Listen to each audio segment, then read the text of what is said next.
Man shoma Ramadan summa atba'ahu sitan min Syawal faka'an nama shoma dahra napa kullah. Mergo poso 30 dina iku mbok ngenteni 300 dina. Padahal setahun 300 dina. Mulane iku rasional. Kon nambahi pinten? 6 dina. Poso 3 dina cukup mergo tiap sedina kan ngenteni 10 dina. Berarti nak 3 dina poso kan al hasanatu bi asri napa? Amsalih. Kan manja bil hasanati falahu asru napa? Amsalia. Berarti kalau satu itu menggantikan 10, poso 3 hari sama dengan 1 bulan. Mulane ajaran sitan min Syawal itu aslinya matematika. Kalau bolak-balik matur, Kanjeng Nabi ki rasional. Man shoma Ramadan summa atba'ahu sitan min Syawal faka'an nama shoma dahra napa kullah. Mergo poso 30 dina iku mbok ngenteni 300 dina. Padahal setahun 300 dina. Mulane iku rasional. Kon nambahi pinten? 6 dina. Paham? Aku lho cuma ra wani dalil iki mergo wedi nak. Lho jenengan ora foto. Tapi kula nu ngerti maksude Nabi. Dadi kula ora foto tapi roh maksude Nabi. Kan lumayan dibanding ora foto ora roh maksude napa. Tapi ku rasional mergo Nabi jelas-jelas ning Quran manja bil hasanati falahu asrun napa amsalia. Berarti nak 30 dina kan menggantikan 300. Ditambahin 6 menggantikan 60. Berarti pas poso sak wulan 6 dina padha karo ngenteni 300 Lah Nabi nok poso mau 3 dina tok. Karena ya sudah menggantikan 1 bulan. Biasanya nggih wau 13, 14, 15. Ngoten sahabat kata nggih artinya ini. Nabi kena nabi, ora tau dosa wong apik. Sak saingi poso sak wulan. Jadi nabine kalah khusuk. Nabine kalah napa? Bojone bengok-bengok. Ya Rasulullah, gara-gara jenengan nasihati poso, bojo kula nu arino poso nak bengi tahajud. Kula nu ora kebagian blas. Jadi kula nu ora kebagian. Wah, ngoten di Bali Nabi. Pulang. Kowe roh, aku iku wong paling wedi pangeran. Yo paling roh tentang pangeran. Iku wae aku yo asumu wa aftir. Aku yo kadang poso, kadang ora poso. Kadang yo salat sunat, kadang yo ora. Padahal aku wong paling roh pangeran. Wis yo kowe nak gelem poso iku sak wulan ping 3. Terus jare sahabat wae sing khusus, anakku amin dalik, saya kuat lebih dari itu. Dari Kanjeng Nabi. Ya wis nak ngono, tiap sak wulan 10 dino. Anakku amin dalik, wae Nabi dibantah terus. Akhirnya terakhir Nabi ngendikan sum yauman wa aftir yauman. Fa innahu siyamun apa? Daud. Ke poso sedina moka napa sedina. Fa innahu siyamun apa? Kulo kuat poso terus. Terus Nabi duka, la afdal min dalik. Enggak ada yang lebih afdal ketimbang itu. Dan itu Nabi itu beberapa kali begitu. Makanya kasusnya sholat raweh, saya katakan kasus karena melahirkan firqah. Itu Rasulullah itu yang begitu. Hadis-hadis sahih hadis Bukhari Muslim, karena riwayat Bukhari Muslim itu tidak bermadzhab. Beliau hanya berdasar nama riwayat. Beda dengan Syafi'iyah, Hanafiyah itu sudah bermadzhab. Itu Rasulullah hari pertama itu keluar ke masjid di sanad-sanad. Karena Nabi itu sadar itu tidak sholat sengtusan jamaatan, beliau sholat itu munfarid. Beliau sholat itu apa? Munfarid.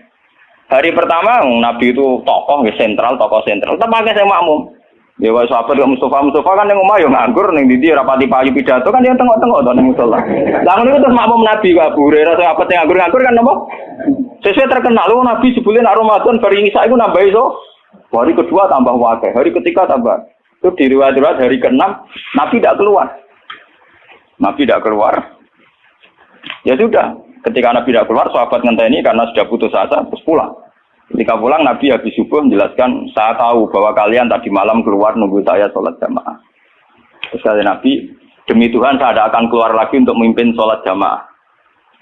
Saya sebenarnya mencintai yang namanya sholat itu mencintai sekali. Tapi saya tidak ingin sesuatu yang tidak fardu menjadi fardu. Jadi Nabi kata kuncinya, saya tidak ingin sesuatu yang tidak fardu menjadi. Semenjak itu tidak ada sholat setelah isya itu. Ya sudah, terus jumlahnya mau sahabat kontroversi, yang menangi guri, ada yang muni 6, ada yang muni 8, ada yang muni 4. Lah si alir ada yang muni 20, itu mari perkara itu ada yang muni 20. Tebak-tebakannya itu 6, 8. Nah aku dari kancaku, nebak kok 4, cek kagian, tapi roh kejar, mau loro. Mohon gue ini cerita riwayat, karena Imam Bukhari Muslim tidak punya kepentingan madzhab. Era Sayyidina Umar radhiyallahu anhu dan beliau jadi khalifah. Ya makanya orang itu ijma secara tarik. Kalau tarawih itu sunnatul Umar. Kalau qiyamul lail sunnatul Rasul karena Nabi tidak kenal bahasa apa? Tarawih. Nabi kenalnya bahasa qiyamul lail. Era Sayyidina Umar radhiyallahu anhu ketika beliau jadi Amirul Mukminin, ya matematika menang, lan tak warai ilmu matematika. Sayyidina Umar pikirane ngene.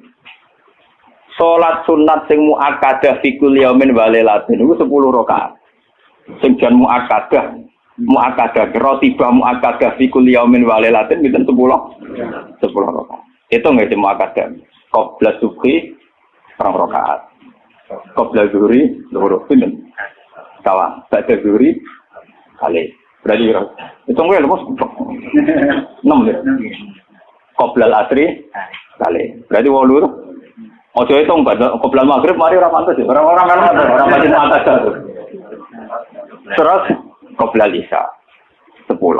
Iku sing jan sunat napa? Muakkad. Karena kalau badal isya mulai dulu tradisinya itu diikutkan paket napa gitu.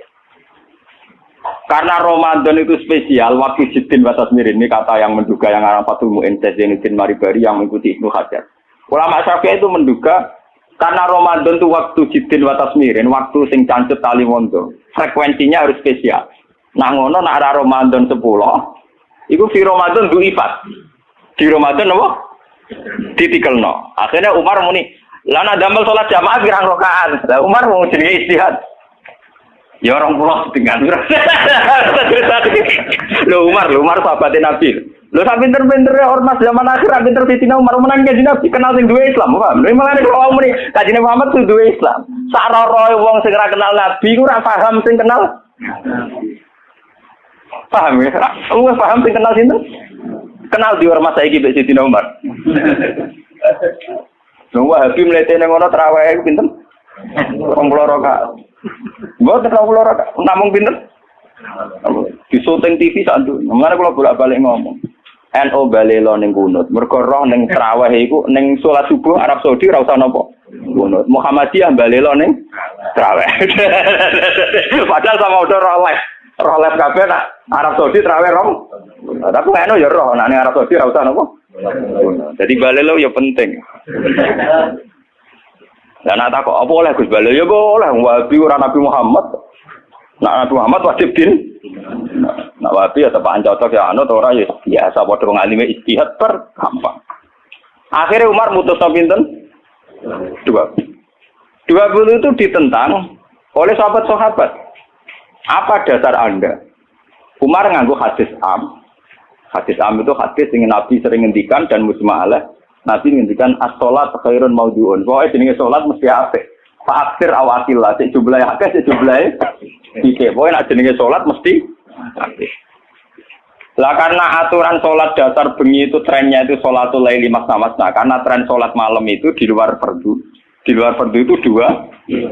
Makanya Umar di tradisi fi kulli rakaatin dipotong dengan 1 salam.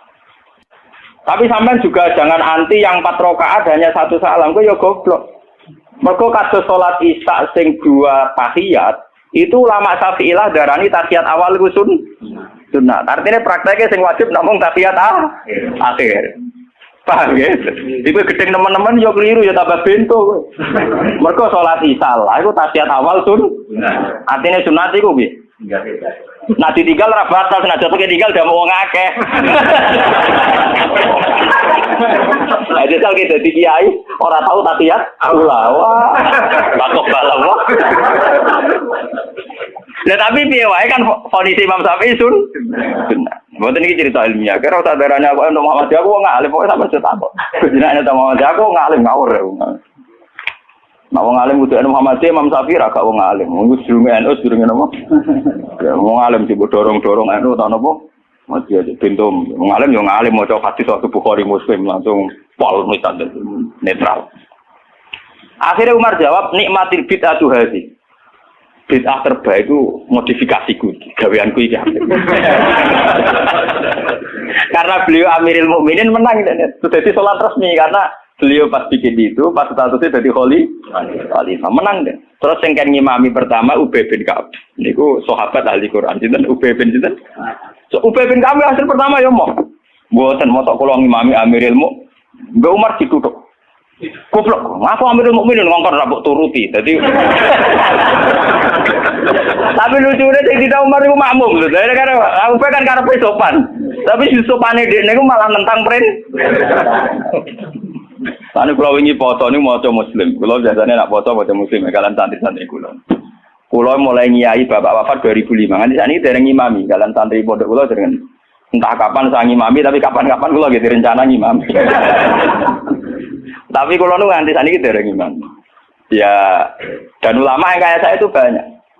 Ya itu tidak janjian, ya tahu-tahu keputusannya begitu, tidak janjian ya orang anut-anutan, soalnya kepinginnya ngono. Nah itu sirinya gitu ya. Ulama itu harus menjaga sebagian konstitusi agama. Saya itu resah sekali. Ada kelompok Islam di Indonesia juga banyak. Yang imam itu harus kelompoknya dia. Kalau nggak diimami kelompoknya dia ada batal. Dia ada makmum sama sembarang Makanya imam masjid beberapa kali itu nemuin saya, Gus kula kok ngimami jenengan iki sepun. Ngene lho. Sing fadilah dadi imam ya kaya nang hadis-hadis fadilah dadi imam ngene. Tapi fadilah makmum ya ngene. Lah nek fadilah ulama makmum Gus, ya fadilah tawadhu malah. Jadi orang itu kelirunya kan gini ya, ketika ada hadis fadilahnya imam, bahwa imam itu orang yang luar biasa.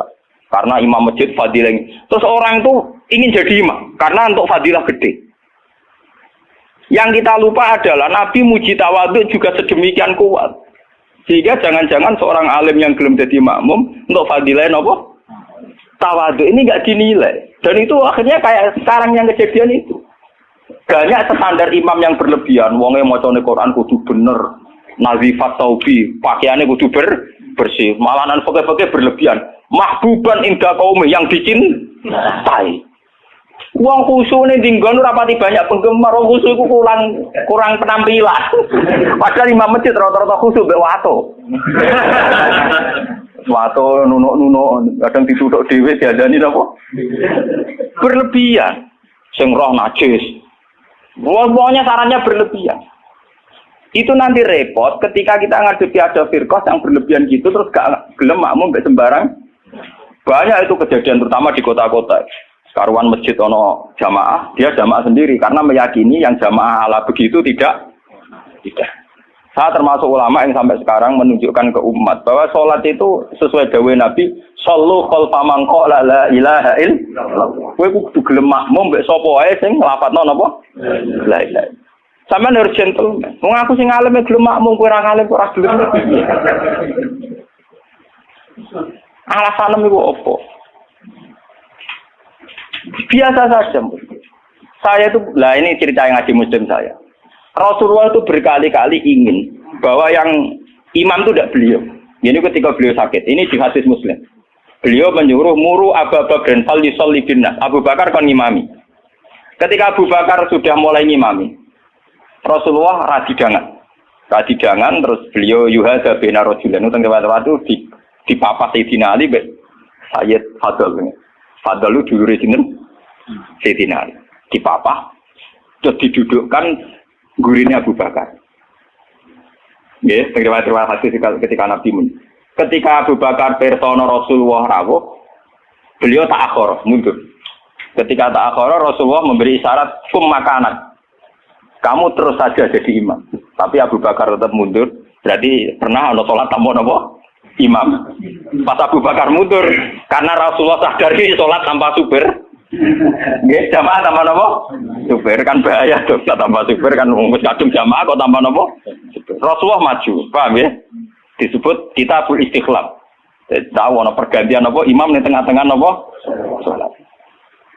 Mulane fikih terus dibagas nak jumlah salate imam luwih akeh, luwih sithik, makmum luwih akeh kon piye? Mergo gara-gara iku. Akhirnya setelah selesai sholat Rasulullah takut, ya Abu Bakrin, kenapa kamu tidak terus jadi imam saja? Ya saya tidak pantas, masa saya Ibnu Abi Quhafah, terima anak Ibnu Quhafah ngimami sinten Rasul. Tapi Rasulullah itu berkali-kali ingin Abu Bakar itu jadi imam. Mulai suatu saat ini kalau cerita, alasan kenapa saya kadang tidak mau jadi makmum sampai sekarang jadi mau. Kadang-kadang imami, tapi kadang-kadang banget. Itu suatu saat Nabi di perjalanan, dan sampai roh dalile. Bahwa keinginan yang kayak saya itu ya kuat sekali berdasar hati. Lah sahabat itu hanya lucu tenan. Sahabat itu kacau tenan. Ya kadang kacau sahabat juga rugen-rugen sebagian iki. Sahabat itu kan untuk dawuh kok Nabi salat paling afdal awal waktu. Paham nggih, Pak? Salat paling afdal apa awal? Walhasil pas sampai siap-siap salat Rasulullah itu kepengen teng kamar mandi. Cara sani kepengen qadhi hajat. Karena Arab itu zaman itu enggak ada WC, enggak ada toilet kan lama. Cara saya golek kebon sing akeh wite, teng bustan kebon sing akeh wite. Walhasil Nabi ku suwe. Waktu sudah menunjukkan pentingnya awal napa? Besok apa kan? Tinggal ya Rasulullah. Mungkin awal waktu ya ajaran di sini. Gitu tadi. Ini kasih tahu kan? Si tinggal tenan Rasulullah. Mulane kula tambah yakin nek Rasulullah yen nabi tenan. Wong apik tenan. Kula nu yakin nek yakin tenan. Mungkin sampean tak cerita. Sing imam ini Abdurrahman bin Auf. Sinten Abdurrahman? Pun. Bareng salat lagi rakaat nggih, Pak. Niku Rasulullah rawuh. Sahabat yang guri-guri golongan Ruhin Mustafa kan ratri mau nak Rasulullah dimami. Wong dimami Abu Bakar itu ratri mau boleh dimami itu. Duti keploki. Terus saya dia yang ngerti Rasulullah terus. Barang terus nganti sholat selesai. Lha itu apa reaksi Rasulullah kula niku? Saya sampean percaya kula niku sing sinau kadang. Sampean sinau ora ngarep paham. Sampean kudu matur nuwun tenan mbek kula. Kula sing sinau. Dadi sing nerangno kula. Kadang sugih kelar tu kita ora iso maca. Kadang melarat ya ora kelar tuku ora iso maca. Malah dosane loro to. Mergo ora iso maca ora kelar. Nah kelar tuku kan kok ana wong alim kan ana sing diurunno le. Keliru meneh nek ora gelem ngaji kok malah tau kudu salah malah. Melarat dhewe ora gelem napa. Nah itu yang di luar dugaan sahabat. Sahabat kan lebih, waduh Rasulullah hari rawuh mau ditinggal. Itu Rasulullah pidato pertama apa? Sungguh kalian tuh orang-orang baik. Anut ajaranku sholat awal. Kalau aku yakin Rasulullah yang nabi tenan. Lu orang kiai saya tersinggung. Kiai saya ning jedek santri dia masuk teko karep. Kurang ajar santriku gak pamit. Pamit tenan Rasulullah. Jadi tenang kok. Terus kalau eling sunnahnya bapak saya gitu, bapak itu ya sering jadi makmum. Mulai riyen bapak pas sepuh. Dulu bapak itu menangi gitu, bapak mau ngimami masjid kalau menangi, ngimami pondok yang menangi. Sepuh-sepuh tidak pernah ngimami. Dia kan tenang. Nah jamaah dulu jam 12 5 menit. Nah aku terlambat 5 menit, tinggal. Itu beberapa kali bapak jarak 3-5 menit ditinggal terus sampai santri itu biasa jadi imam. Itu bapak riyen Jawa Tenggulo santri calon imam, wis ben latihan dadi imam. Nak ngimami kiai ini iso menang ngimami wong awam malah bae iso. Ternyata Rasulullah punya satu visi. Saya ini pasti meninggal kata Rasulullah. Kalau orang terbiasa sholatnya menggantung saya, nanti bahaya bagi kelangsungan Islam. Mereka juga harus dilatih sholat sendiri, jadi imam sendiri. Tapi Rasulullah itu gentleman yang beliau muji. Bagus. Terima kasih. Lah kowe ngerti nek Rasulullah ya ora mundur ke Abu Bakar ben tau ngimami Abdul Qadir. Ben aku tau ngimami orang terbaik di alam raya. Mulane termasuk Fadilah Abdurrahman bin Auf ning tarik-tarik dia satu-satunya sahabat sing tau ngimami Rasul. Jadi mulane dekne bariku termasuk sahabat papan atas.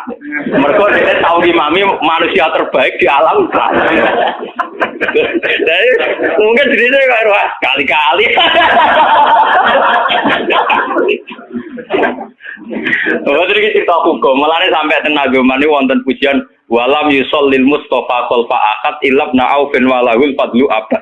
Saurip-uripe Nabi ora tau kasil dadi makmum kecuali ning gurine Abdurrahman bin Auf. Mergo Abu Bakar gak sido. Bolak-balik Nabi itu gak sido terus. Abdurrahman bin Auf dadak kasil nganti salam.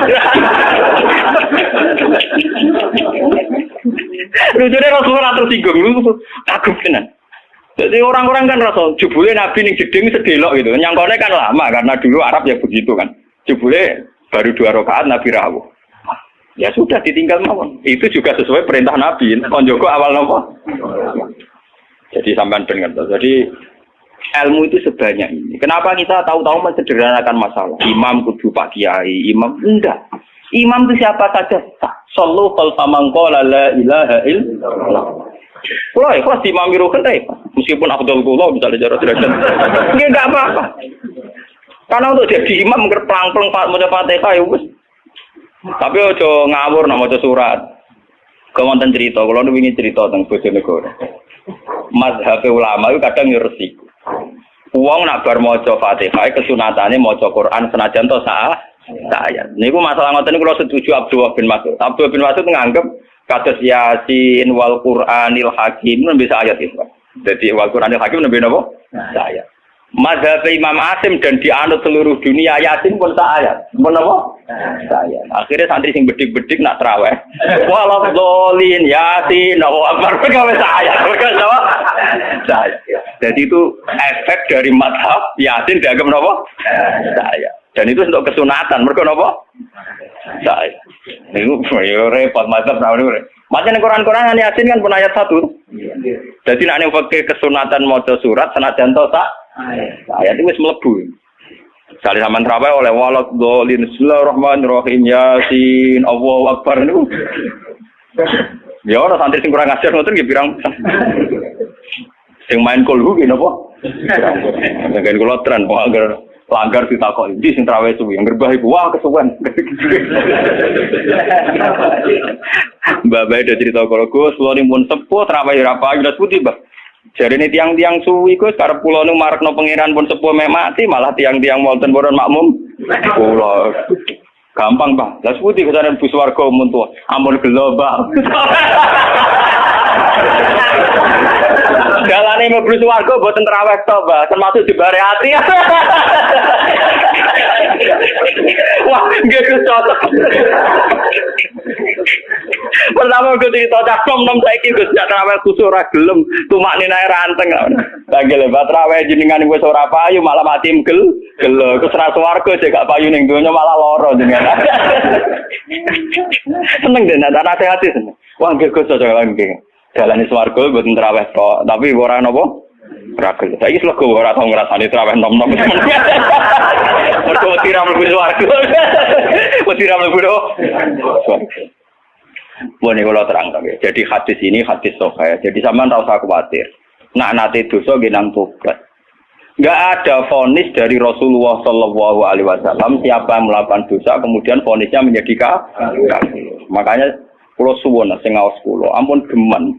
Oh nak dosa wajib tobat. Maksiat itu jorok, maksiat itu jelek sudah harus tobat ya gitu saja. Sampeyan jangan terus berlebihan menganggap kafir. Mergo nek nganggap kafir terusane elek, halal darah. Sampai tak didono. Tragedi di Irak, di Afghanistan itu tragedi ekstremis. Karena setiap orang mudah mengkafir. Sunni ngafir Rosia, Syiah ngafir nopo? Sunni. Jadi tragedi takfir itu ekstrim. Kita tidak menganalisis secara politiknya ya dibikin kelompok tertentu. Nah ini yang masalah tradisi nopo takfir. Tradisi takfir itu dulu makan korban Sidina Ali Muawiyah. Di Irak, di Afghanistan makan perang bersau. Takfir. Makanya ahli sunnah wal jamaah. Ya memang ahli sunnah juga punya resiko juga masalah aurat. Memang resikonya ahli sunnah. Ulama Islam Indonesia lewat India. Ulama India orang fanatik aurat. Jadi bar nikahan di masjid bariku yo tarian bareng. Enggak sih cicil babi tapi udele ra cicil. Dan mulai dhisik ulama India yang menengah ya akhirnya niru ulama Indonesia. Pas akatan yang ngundang kiai ibarik ono konser dang. Aku ora bolak-balik diundang. Ya ngerti ana konser dang. Gus puntene nek kae jenengan tapi mengke tetep wonten konser dang. Sing ngundang ya jujur. Tuh tekem celek tak omongi ngono.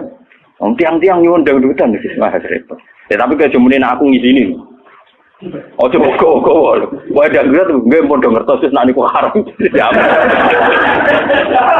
Lucu to nek Indonesia iku akad iku nak ra kiai ra marem. Orang mungkin sih kalau ngangkat noy kok sidan utawi dalang ya orang.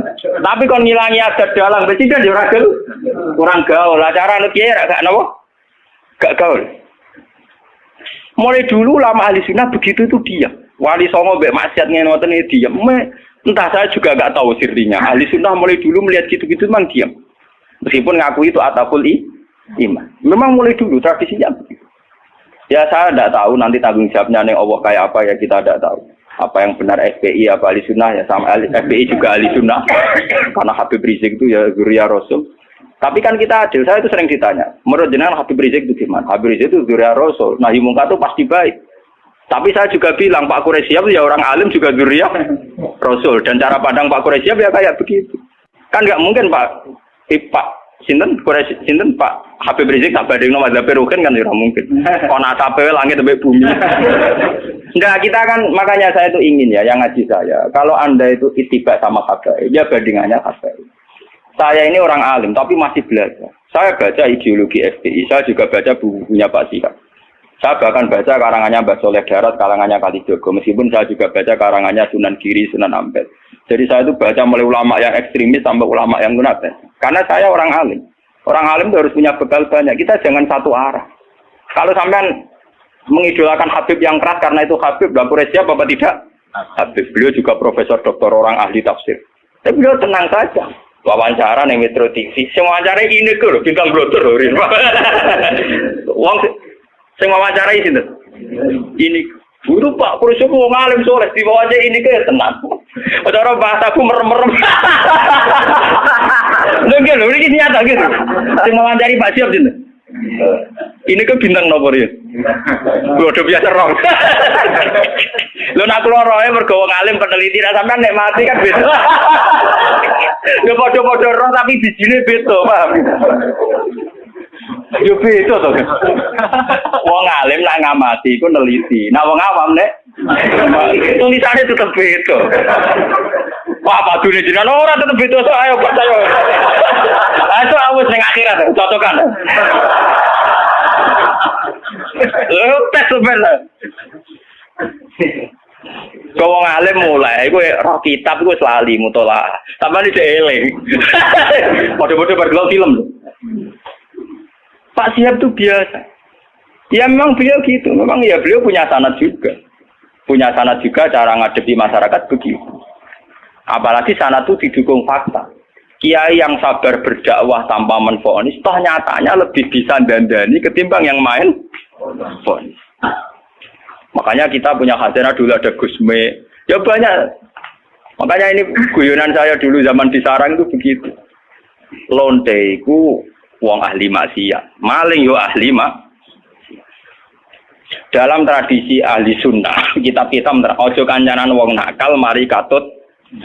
Nah, itu juga benar. Sing jenenge kancanan wong nakal tuh rawan katut nakal. Tapi kita juga punya satu mandat, satu metode.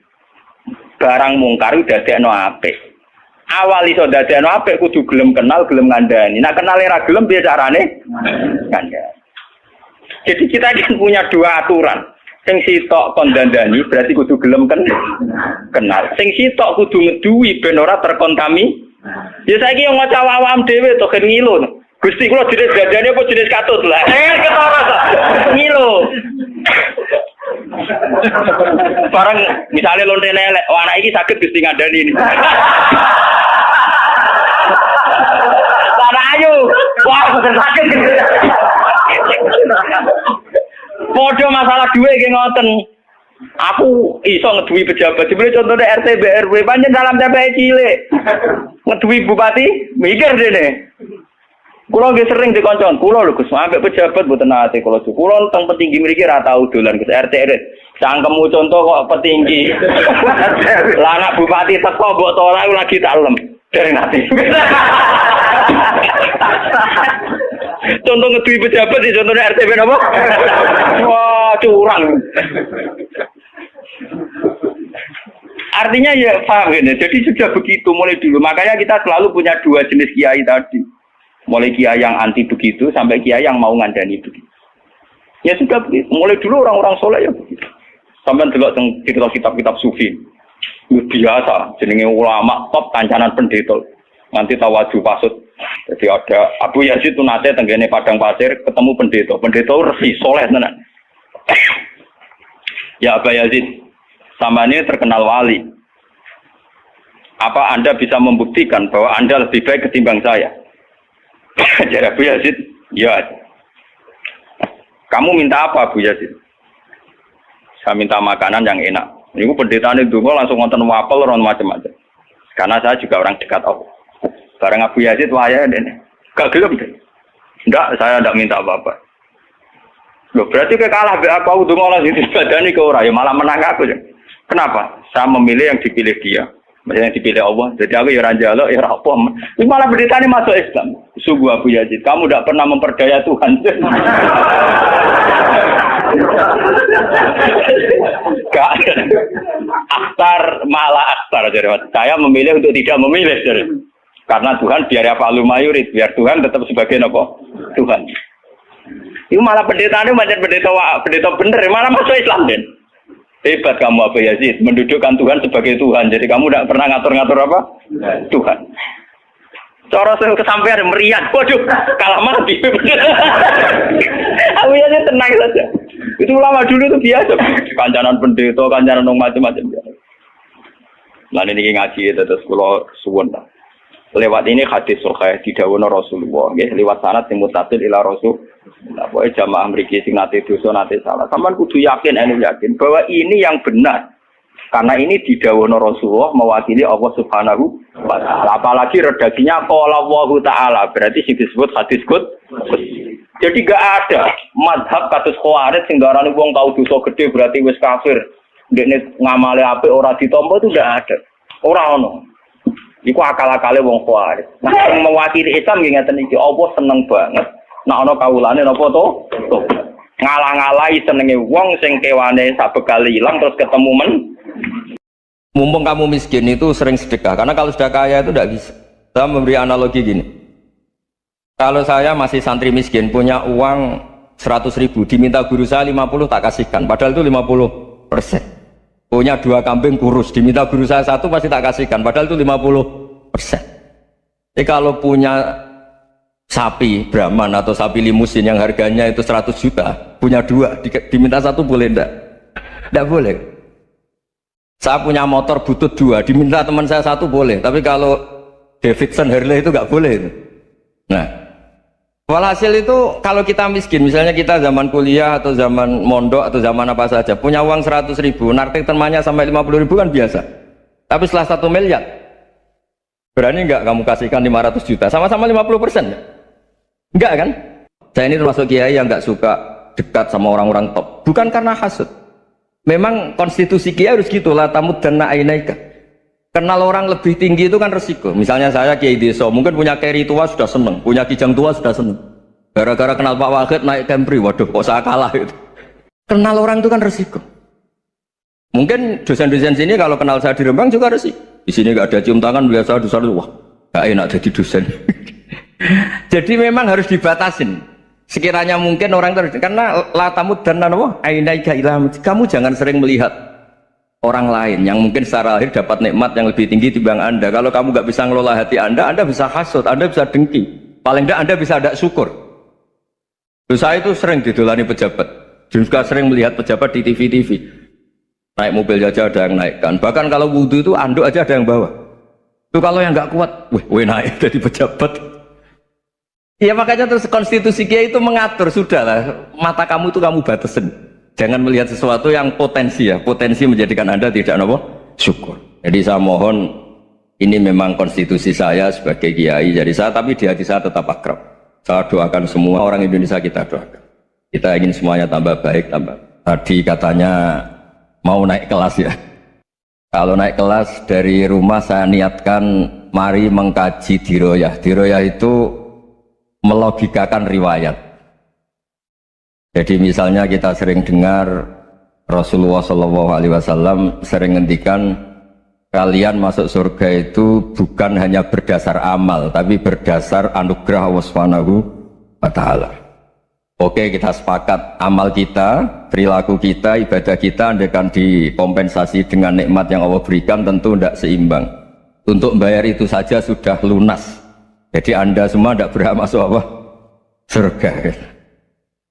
Sehingga di beberapa riwayat dijelaskan ada orang yang 500 tahun ibadah, nggak pernah maksiat. Ditanya sama Allah, kamu masuk surga karena apa? Karena ibadah saya ya Allah. Ya sudah, surga kamu 500 tahun saja, karena ibadah kamu 500 tahun. Ini cerita umur-umur orang dulu. Ya Allah, katanya surga engkau ini selamanya. Ya kalau yang selamanya itu rahmatku, kalau amal kamu terbatas ya surganya sesuai amal kamu ya terbatas. Ya sudah ya Allah, berarti masuk saya surga saya ini karena fadl engkau, karena anugerah engkau. Itu namanya apa? Diroyah. Diroyah itu satu kajian analisis di mana kita percaya riwayat, tapi kemudian punya logika, punya diroyah. Ini penting supaya tauhid ya, tauhid kita ini kuat. Jadi dulu ada orang yang sangat cerdas namanya Jubair bin Mut'im. Dia saking cerdasnya, juga kaya, juga tokoh, dikirim sebagai delegasi pembebasan Asra Badrin, tawanan Badar. Kemudian pas datang ke Masjid Nabawi, Nabi delalah pas baca Wattur wa kitabim mastur. Sampai pada titik Nabi baca am khuliqu min ghairi syai'in am humul khaliqun. Apakah penciptaan yang sedemikian canggih itu dimulai tanpa perwujudan, tanpa sesuatu yang real, yang maujud? Orang itu langsung bersimpuh matur, ya Rasulullah, saya Islam. Ada qalbi yatir, hampir hati saya, otak saya, pikiran saya itu terbang. Karena logika yang dibangun ateisme misalnya, kalau alam raya ini dimulai dari nihilisme, berarti logikanya apa? Al-adamu yakhluqu maujudan. Alam raya ini kan maujud, maujud itu ada. Kalau yang lebih dulu itu ketiadaan, berarti ketiadaan menjadi sebab kewujudan. Kalau dalam bahasa Arab itu al-adamu yakhluqu maujudan, sesuatu yang harusnya nggak jadi faktor karena ketiadaan menjadi faktor sesuatu yang nyata. Itu kan nggak masuk akal. Ya, kalau alam raya ini ada al-adam sing yasbiku maujudan, berarti alam raya ini al-adamu yakhluqu maujudan, sesuatu yang tidak ada menciptakan yang ada. Dengan logika itu terus kita ngaji. Diajari sama guru-guru kita, sifat dasar Allah itu maujud. Wallahu maujudun qadimun. Terus masuk. Yang harus distatuskan pertama dari Allah itu apa? Maujud, wujud. Karena dengan wujud ini layak menjadi penyebab adanya alam raya ini. Sehingga ketika kita menolak faham nihilisme atau ateisme, faham tanpa Tuhan, tanpa pencipta awal, kita punya diroyah bahwa tidak mungkin ketiadaan ini menjadi sebab perwujudan alam raya, yaitu am khuliqu min ghairi syai'in. Masa alam raya ini diciptakan tanpa sebab yang nyata, yaitu wajibil wujud. Siapa itu? Allah Subhanahu wa ta'ala. Begitu juga menyangkut sholawat.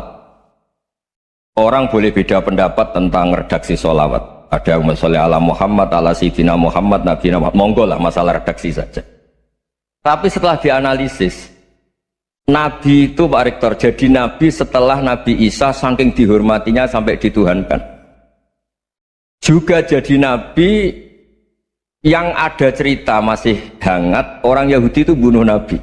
Jadi yang satu mendudukkan Nabi sedemikian tinggi sampai kayak Tuhan, yang satu menjatuhkan Nabi sedemikian rendah sampai dibunuh. Kayak apa susahnya jadi Nabi Muhammad SAW. Kemudian dengan gampang Hadaddin, agama ini bikin syariat yang bernama sholawat. Redaksinya monggo lah sesuai tradisi masing-masing. Allahumma sholli ala Muhammad, Allahumma sholli ala Sayyidina Muhammad, ala Nabiyina Muhammad, monggo lah. Tapi yang jelas redaksi ini kalau didiroyah dikaji, Allahumma itu Tuhan, Tuhan itu pemberi. Wa Muhammadun wa in jalla qadruh abdun min ibadi. Muhammad apapun tinggi derajatnya tetap berstatus hamba. Sehingga agama ini terjaga oleh sihotus sholawat. Agama ini terjaga oleh redaksi sholawat, yaitu Allah tetap pemberi sebagai Tuhan yang nggak tersaingi, la syarikalah.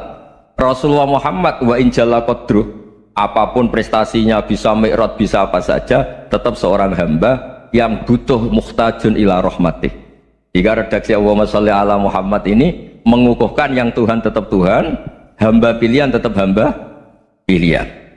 Tentu dengan redaksi ini kemudian kita mendudukkan Nabi benar-benar posisi terhormat, yaitu orang yang paling berhak dapat askat tahiyat, mendapat penghormatan Allah paling tinggi, yaitu Rasulullah Muhammad SAW.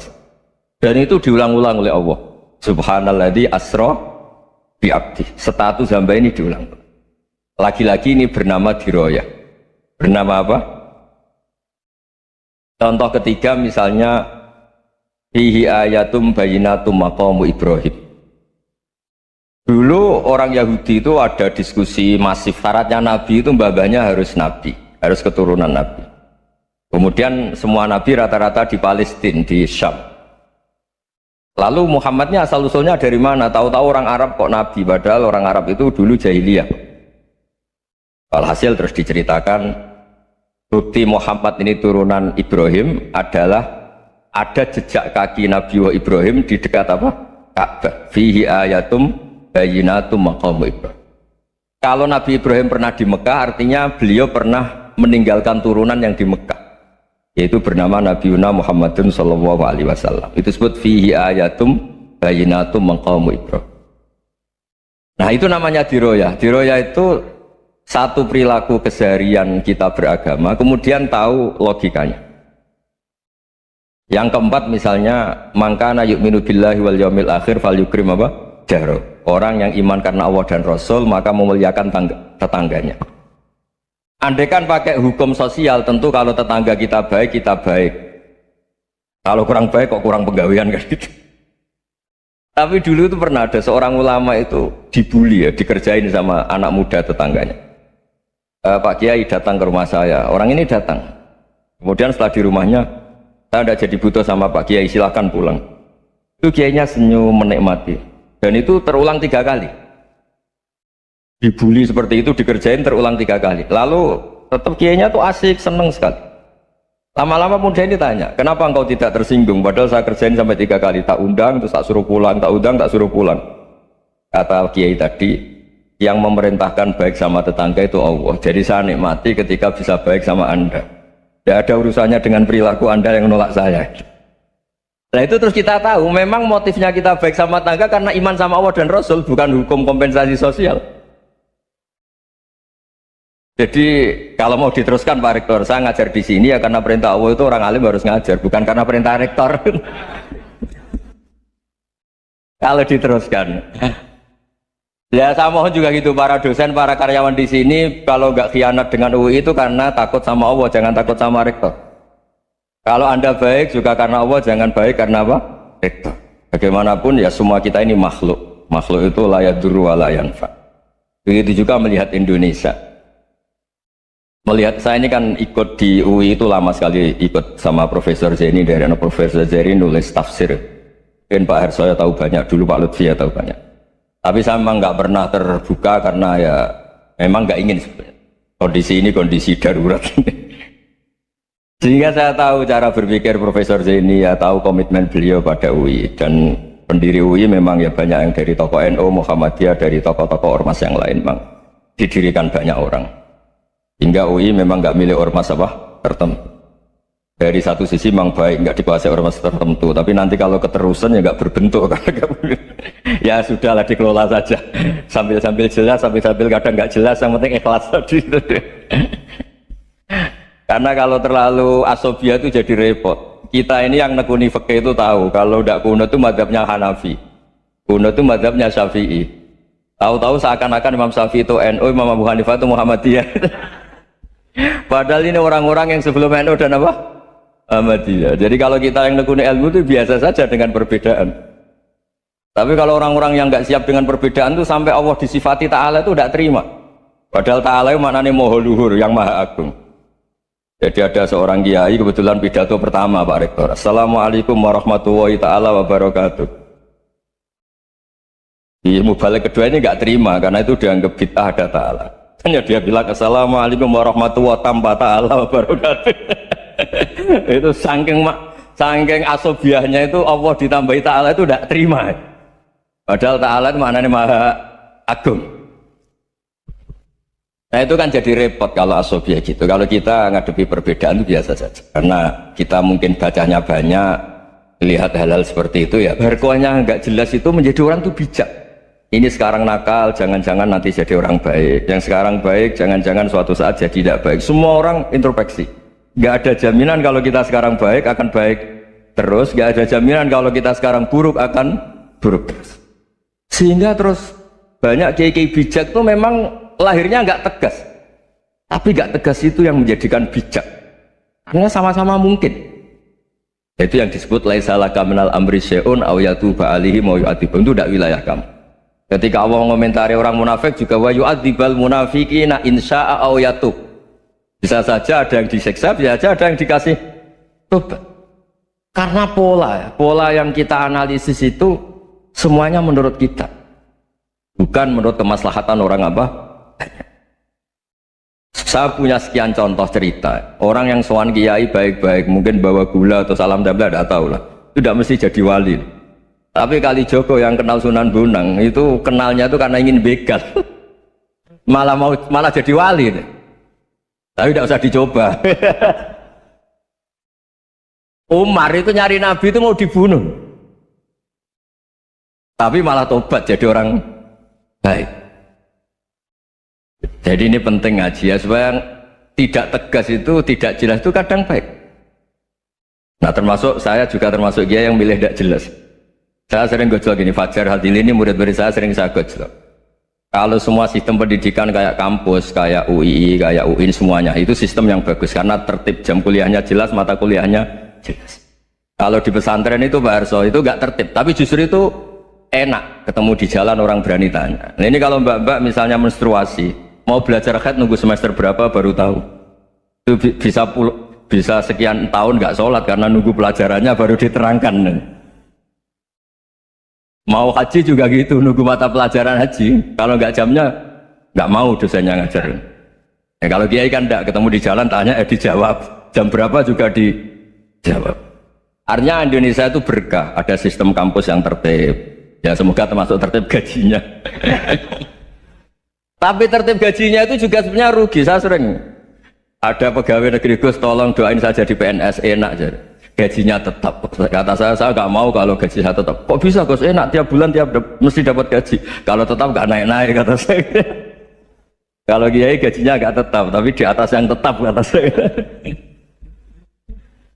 Artinya Indonesia itu berkah. Kalau semuanya pakai sistem pendidikan setertib ini, orang mau tanya haid ya nunggu pelajaran haid, bab haji ya nunggu pelajaran haji. Tapi kalau ketemu kiai itu enggak, ya pokoknya saya pernah di pasar, Gus mau tanya apa? Anak saya keluar darah terus gini-gini, padahal biasanya haid hanya 7 hari gini-gini. Ya sudah, kembalikan ke biasanya, rudat ilal adat. Itu udah usah sowan ke rumah, juga gak registrasi dulu, gak daftar dulu. Ya ini tidak nyindir cerita saja, supaya ini bukti koalisi beneran. Jadi saya yang kiai gak tertib jam, koalisi sama yang tertib jam. Jadi kalau semuanya sistem kampus, nanti pertanyaan itu tidak bisa on time, tidak bisa setiap saat. Makanya Indonesia itu berkah. Kiai-kiai yang alim yang di jalan-jalan banyak, juga kiai yang di kampus dokter-dokter fikih banyak, yang nekuni ilmu umum ya banyak, macam-macam. Itu masalah itu kalau saling mengadili itu baru masalah. Misalnya kiai ngeluh nggak enak jadi kiai, tidak punya gaji tetap, yang dosen ngeluh nggak dicium tangannya. Karena memang unik Indonesia itu. Kalau guru fikih kok dosen itu tetap nggak dicium tangannya, karena pikirannya anak-anak itu wong sudah bayar suruh nyium. Itu kayak di alam sadar tuh gitu. Kalau kiai itu kan anak-anak gak bayar itu, ya opanya cium tangan itu. Makanya kalau kiai tidak keramat bisa mati karena cium tangannya itu bisa mati itu kiainya. Ya ini cerita supaya saling menghormati, saling. Nah dulu itu perbedaan itu urusan sudut pandang. Ya saya ulang lagi, perbedaan itu sudut. Allah yang Tuhan saja sering didebat sama nabi-nabinya karena urusan sudut pandang. Saya beri contoh ya. Suatu saat Khalilur Rahman Ibrahim itu saatnya meninggal sama Allah, Israel disuruh. Israel itu Ibrahim saatnya meninggal, ambil nyawanya. Setelah datang ke Ibrahim, ya Khalilur Rahman Ibrahim, saya disuruh nyabut nyawa Anda. Itu Israel dipaksa mikir sama Ibrahim.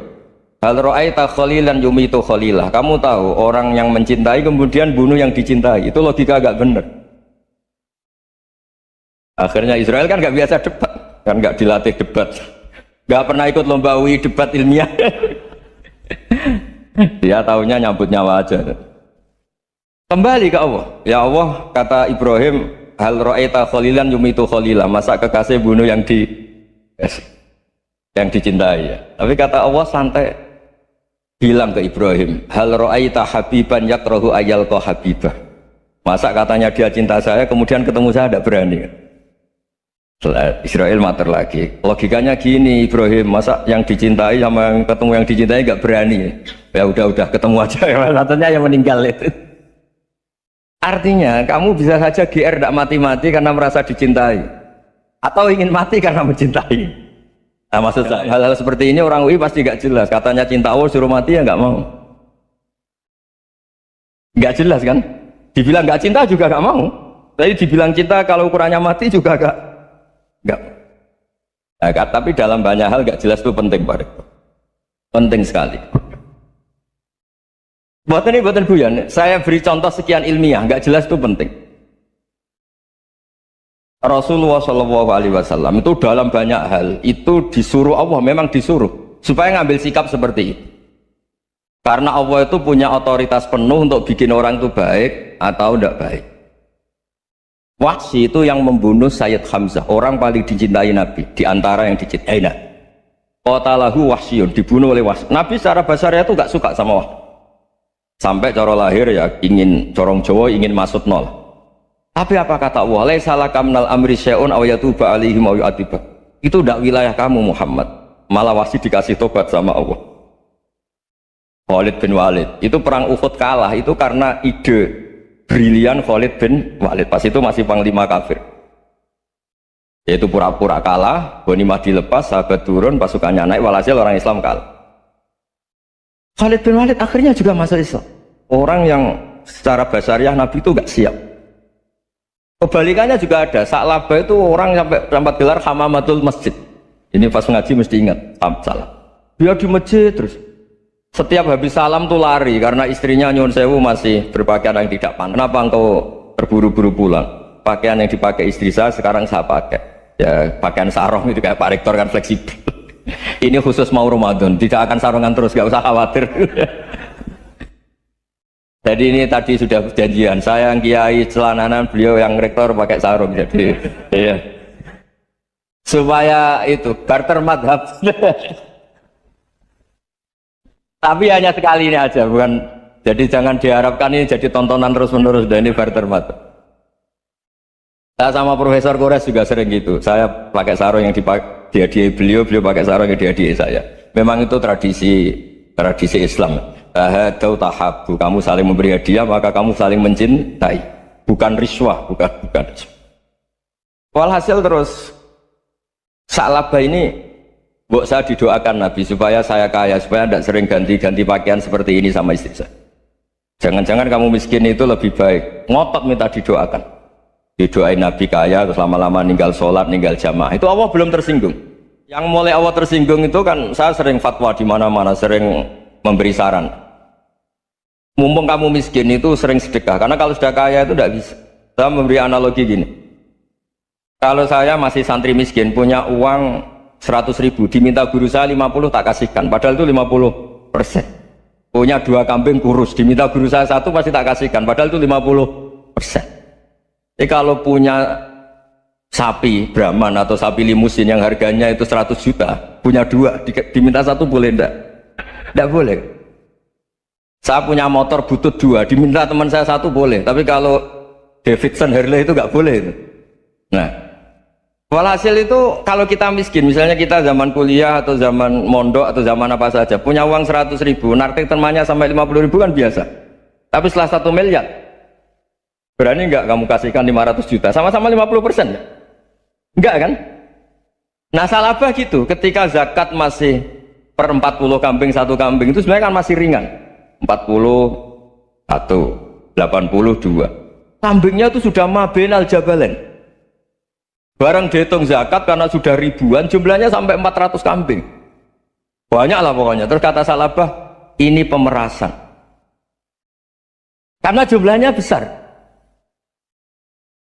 Allah tersinggung karena nabinya dianggap narik zakat itu dianggap khorat, dianggap pemeras. Allah tersinggung, kemudian fa'aqobahum nifakon fi qulubihim ila yaumil. Dia ditegur munafik. Semenjak itu terus tadi kembali gak jelas tadi. Jadi kalau makanya itu pakar-pakar akhlak ya, pakar-pakar etika peradaban.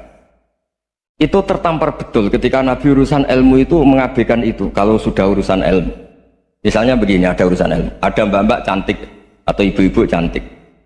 Itu dalam Islam itu diajarkan jangan sopan-sopan banget. Kata Nabi, karena kekuatan ilmu itu di atas kekuatan akhlak, di atas kekuatan adab. Ya nisa an-nabi lastunna ka ahadim minan nisa. Ini taqaitunna fala takhdu'na bil qaul. Fa yatma alladzi fi qalbihi marad. Misalnya ada babak cantik, menarik, kemudian sopan misalnya sama Pak Fajarin sama dosen-dosen, monggo binara. Wah itu bahaya, pikirannya kemana-mana itu. Orang yang imannya pas-pasan, berarti mau. Maksud saya kalau cantik, menarik, ketemu di jalan, biarin aja dosennya mau kemana, biarin aja. Gak usah dihormatin. Kalau dihormatin, Pak mau kemana sadereno bisa bahaya, tak biarin aja. Kalau tanya, Dek ini alamatnya mana? Cari sendiri Pak. Karena hanya dengan cara itu si Pak dosen ini nggak kepikiran. Nggak ada orang suka orang kedus itu nggak akan. Tinggal sudah cantik, sopan. Wah bisa pikirannya macam-macam. Itu ilmu. Fala takhdu'na bil qaul. Kamu jangan terlalu lirih kalau ngomong. Fayat ma'alladzi fi qalbi maradun. Orang yang pikirannya masih kotor pasti berpikir yang negatif. Anda mungkin demi sopan sama dosen Anda. Tapi sejauh mana dosen Anda juga berpikir positif? Itu kan uji iman sama uji nyali. Nah, sama pejabat yang sopan sama kiai mungkin punya Alphard, punya Robicon, punya terus bawa uang banyak, terus sama kiai cium tangan hormat. Jangan-jangan kiainya yang pikirannya macam-macam. Ini berarti bisa jadi muhibbin potensial misalnya. Nah, saya ini termasuk kiai yang pengagum ilmu. Sehingga saya sama orang yang medit, yang kikir sama saya itu saya senangnya bukan main. Kenapa? Karena kalau orang medit itu gak berhak. Kalau orang lomo 1 juta minta surga, 2 juta ya minta apa? Surga. Gus salam template 200.000 aja kadang minta surga. Tapi kalau yang kikir-kikir ya sudah salaman tok sudah, gak minta apa-apa. Kan dia tahu diri, gak bayar kok minta. Maksud saya Islam itu luas, dinikmati saja Pak. Dinikmati. Nah itu diroya, maksudnya itu diroya. Diroya itu kamu tahu aturan Islam itu kamu harus yakin khairihi wa syarrihi minallah. Semua itu ujian, tapi kemudian dikaji. Makanya saya ini termasuk pengagum Imam Syafi'i. Imam Syafi'i itu dikasih tahu. Ada orang yang di depan engkau cium tangan hormat, tuh di luar ngomong-ngomong, ngata-ngatain Anda. Imam Syafi'i tertawa-tawa sewenang. Loh, Anda ini dikata-katain di luar kok. Kok tidak kamu anggap munafik malah tertawa. Berarti saya wibawa, di depan saya agak berani. Dianggap enteng saja. Dibilangin, sebagian orang kampung sini nggak suka sama engkau. Baguslah, tidak akan pinjem uang sama saya. Di mana-mana orang pinjem minta tolong itu karena seneng. Kalau benci kan enggak. Intinya dianggap enteng saja. Yang terjadi di dunia itu semuanya dianggap enteng saja. Man asa ilaika faqat atlakoka. Yang berburuk sama kamu itu membebaskan kamu. Coba kalau akrab, titip. Ya misalnya akrab sama Pak Fajar, bilangkan ke Pak Rektor, sangkap atau jadi guru tetap atau apa, kan ribet. Kalau tidak cocok kan nggak minta apa-apa. Makanya hati-hati Pak Rektor sama yang akrab-akrab itu. Itu dulu saya juga nggak paham. Di antara wasiat Bapak yang sering diulang-ulang tuh itu. Suatu saat kamu jadi kiai, ngelola orang nggak seneng tuh gampang. Sudah, situ orang lain. Tapi kalau ngelola orang orang seneng tuh repot. Mintanya aneh-aneh. 100.000 aja minta surga. Hanya teman tenis saja minta naik jabatan. Intinya itu ya sudahlah dikelola. Yang seneng ya berkah, mungkin teman berjuang, teman diskusi. Yang nggak seneng ya berkah, karena ini tidak minta macam-macam, enggak seneng. Nah itu namanya diroya. Diroya itu satu kajian keilmuan yang menjadikan kita ini nyaman dengan riwayat-riwayat, panduan-panduan dari Rasulullah SAW kayak tadi. Kenapa sih tentang baik sama tetangga, baik sama tamu? Hitung-hitungannya itu mangkana yu'minu billahi wal yaumil. Seseorang bertobat. Dulu umatnya Nabi Musa ada yang menyembah anak sapi, ijel itu, harus tobat. Itu tobatnya ekstrim betul. Kalau tobat sekarang kan cukup istighfar sama istighosah. Kalau dulu enggak, liyak tulal bari uminkum al mujrimah, yang terbebas dari dosa menyembah anak sapi, membunuh yang terlibat atau pernah menyembah anak sapi. Makanya ayatnya apa? Fatubu ila bari'ikum faqtulu anfusakum. Ya, jadi orang-orang yang pernah menyembah anak sapi itu tobatnya apa? Faqtulu anfusakum. Sebab itu semua ulama berkewajiban menerangkan nasa-mansa. Sampai Sayyidina Ali suatu saat ada mubalek atau ustadz itu ngajar di masjid, ditanya, kamu tahu nasa-mansa enggak? Enggak tahu. Kata Sayyidina Ali, berhenti jadi mubalek, lisensinya dicopot. Dicopot kemudian halakta wa ahlakta, kamu rusak juga merusak. Kenapa demikian? Logikanya begini, semua nabi itu kan panutan. Saya ulang lagi ya, semua nabi itu panutan. Tapi kalau kamu tidak tahu nasaman, so jangan-jangan kamu ikut nabi sebelum kamu, yang nasahnya itu syariatnya sudah apa? Mansukhoh, sudah di nasah. Itu kayak kasus Sunda Wiwitan ya. Itu gak mau punya Nabi Muhammad karena kurang keren, kurang sepuh. Nabinya langsung Nabi Adam. Resikonya adalah beberapa aliran sesat itu, aliran yang kurang benar itu, zaman Nabi Adam kawinan otomatis sama saudaranya. Lalu masa sekarang kita membolehkan kawin sama Allah? Kalau sama Nabi Adam mau tidak mau, karena yang cowoknya ya bin Adam, putrinya binti Adam. Lalu Allah bikin satu sunnah yang suami istri itu harus beda, yaitu satu kandungan itu melahirkan satu pasang. Dan mulai dulu memang pasangannya orang jelek itu orang cantik, makanya agak sial itu yang perempuan-perempuan itu. Memang mulai dulu gitu, kalau cantik itu kesunatannya dapat jelek. Nanti sama-sama masuk surga karena yang cowoknya ibadahnya syukur, yang ceweknya sabar, itu nanti sama-sama. Nah kebetulan si Qabil itu ganteng sekali Qabil. Berpasangan dengan Labuda itu jelek gembrot, pokoknya tidak cantik. Enggak lah, kebalik. Qabil itu berpasangan sama Iklimah. Jadi Qabil ganteng, punya adik kandung namanya Iklimah itu cantik sekali. Yang Habil itu rapati apa? Berarti yang Habil apa? Ya dapati ganteng, berbarengan dengan Labuda juga dapati cantik. Nah karena tadi ya berarti Qabil bareng siapa? Iklimah, Habil, Labuda. Maka untuk kawin ini nggak boleh satu kandungan. Jadi dulu karena nggak ada perbedaan ibu bapak, mau tidak mau beda, yang penting beda. Yaitu akhirnya apa? Qabil dapat Labuda, yang Habil dapat Iklimah karena beda kandungan. Itu sudah cukup. Nah, akhirnya kan nggak terima si Qabil, masa orang ganteng dapat orang jelek. Jadi mulai dulu itu maunya orang ganteng ya dapat orang cantik, nggak terima. Tapi Allah ngatur seperti itu. Akhirnya terjadi percekcokan. Nah, dulu itu semuanya itu religius, sehingga ukuran percekcokannya masih religi, yaitu ya gini saja, kita ngadakan korban, yang diterima itu yang menang.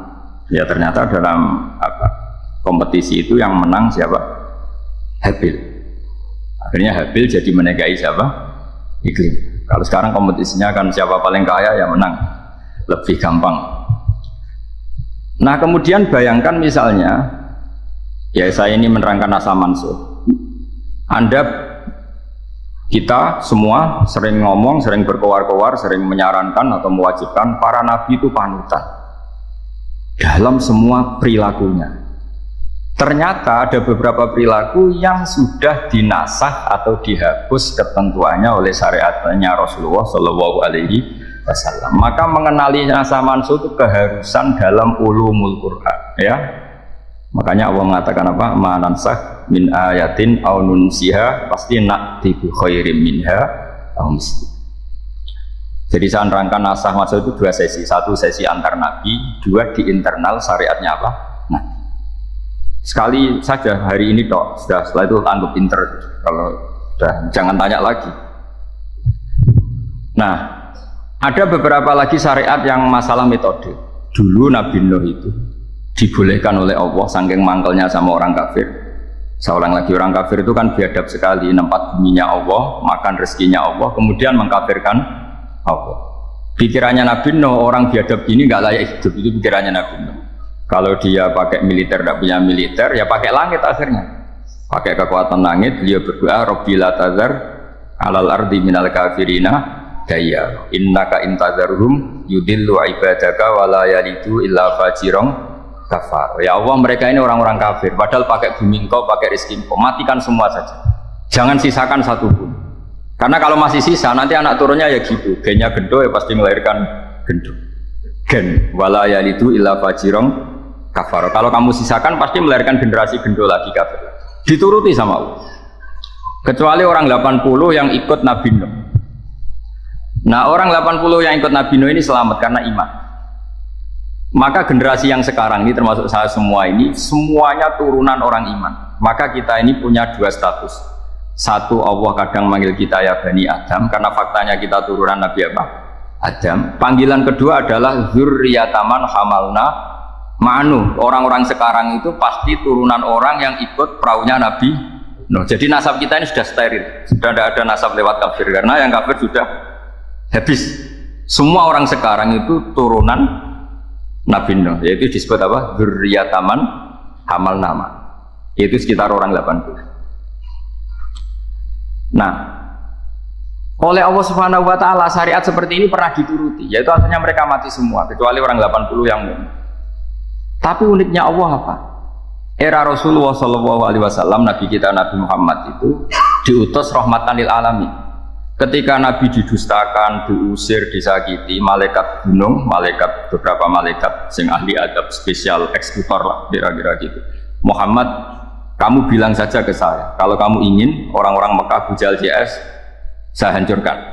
Tapi apa kata Nabi? Saya berharap kalau mereka belum iman, anak cucunya iman. Karena bagaimanapun sperma ya atau calon bayi atau calon keturunan itu kan ada fi aslabir rijal atau fi dhuhuri rijal. Jadi kalau dalam ilmu agama itu gen manusia itu disimpan di apa dhuhuri rijal apa di punggung lelaki, nanti dipindah ke arhamin nisa. Logikanya gini, ini dengerin ya, logikanya gini, misalnya Abu Jahal itu di situ ada orang namanya Ikrimah, itu anaknya Abu Jahal, itu orang mukmin. Akhirnya ya jadi orang alim. Abu Lahab itu di rahimnya di apa punggungnya ada perempuan namanya Darrah, akhirnya juga orang apa? Mukminah. Saya berikan contoh. Khalid bin Walid itu anaknya Walid. Walid itu musuh besarnya Rasulullah, tapi di punggungnya ada orang bernama Khalid. Ini dengerin. Nah, di punggung ini kira-kira Allah sudah tahu apa belum? Jawabannya sudah. Artinya kalau ini mati atau kamu bunuh, kamu sebenarnya nggak bunuh orang kafir saja, bunuh calon orang mukmin yang sekarang masih bersemayam di punggungnya orang-orang kafir. Jadi bisa saja orang yang sedang kafir itu ada sekian apa calon generasi yang suatu saat mukmin. Itu syariat yang diajarkan ke Rasulullah Shallallahu Alaihi Wasallam. Karena kasofnya Nabi, kasof itu satu kondisi di mana seorang Nabi itu dipertontonkan sesuatu yang nggak kelihatan. Dulu dalam bahasa Arab kasof atau mukasyafa. Nabi dipertontonkan ternyata banyak orang kafir yang di punggungnya itu ada calon generasi mukmin atau muslim. Akhirnya Nabi nggak berani. Jangan bunuh. Mungkin bapaknya ada iman tapi anaknya iman. Betul, Abu Jahal punya anak Ikrimah, Abu Lahab punya anak Darrah, Walid punya anak siapa? Khalid. Itu mirip seperti kita, bapak era sholat, anak ETPK sholat, akhirnya bapaknya katut sholat. Banyak nggak di Indonesia, bapaknya tidak bisa baca Quran, anaknya hafid. Nah, itu kalau bapaknya kamu habisi, tidak ada yang meselin. Makanya biarkan hidup saja. Nah, artinya gini, andaikan tidak ada ulama yang menerangkan nasa mansuh, dikira syariat Nabi Nuh itu abadan mu'abbadat, selamanya lama. Sehingga main teror sama orang kafir sah berdasar Nabi Nuh. Padahal kita sudah ganti Nabi, yaitu syariatnya Rasulullah Shallallahu Alaihi Wasallam. Masyhur itu ketika Nabi ngendikan, saya tidak minta mereka dihukum, tapi ya Allah saya minta Allah mahdi qaumi fa innahum la ya'lamun. Mereka kafir itu karena tidak. Sehingga ada periode. Loh kalau perang itu beda, perang itu konteksnya duel, itu tidak harus sama Abu Jahal, Abu Lahab. Ada penjahat mau bunuh kamu wajib perang nggak? Wajib. Penjahatnya meskipun muslim apa harus kafir? Meskipun muslim. Maka kata ulama fikih sebetulnya perang duel itu bukan syariat muslim sama kafir tok. Masih muslim sama muslim, misalnya ada orang mau merkosa istri kamu, terus dia pamit gini, saya muslim ya beri hak loh. Nggak bisa. Saya penjahat loh, muslim, jadi kamu nggak boleh merangin saya, ngelawan saya kan muslim. Nggak bisa, tetap harus dilawan. Makanya kata ulama-ulama fikih, pertarungan sama musuh itu tidak harus sama orang kafir. Orang muslim pun yang mengganggu kehormatan kita, misalnya mau merkosa istri Anda, Itu harus dilawan. Makanya Nabi ngendikan mangkutila guna mali bahwa syahid, mangkutila guna harimi bahwa syahid. Orang yang mati karena membela kehormatan keluarganya atau hartanya maka dia mati syahid. Dan penjahat yang mati ini muhaddarun damu, diabaikan sehingga nggak kena kisos, pembunuhnya nggak kena.